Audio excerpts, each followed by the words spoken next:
As for strings and tuples, lists support repetition using the multiplication operator. It's simple enough to use. Here we repeat a list containing the integers 21 and 37 4 times. This form is rarely spotted in the wild. It's most often useful for initializing a list of size known in advance to a constant value such as 0. Here we create a list initialized with 9 0 elements. Be aware though that in the case of mutable elements, the same trap for the unwary that occurred with list copying lurks here, since repetition will repeat the reference without copying the value. Let's demonstrate using nested lists as our mutable elements again. We'll repeat a list 5 times. The mutable element it contains will be another list containing two elements -1 and +1. Let's see what Python needs to do to construct this data structure.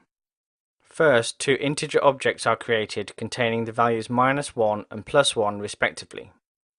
These are referred to by the two elements of the inner list. Python then creates the outer list and arranges for its single element to contain a reference to the inner list. Now the repetition operation is applied. A new list is created containing 5 elements, each of which contains a copy of the single element in the original outer list. All of these elements contain references to the same inner list object. Now the temporary single element outer list can be disposed of.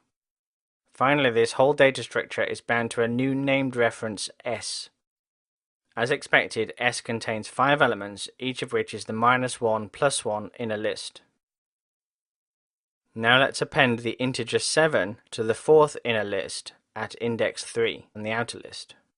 This creates a new integer object and a new element on the inner list containing a reference to that integer object.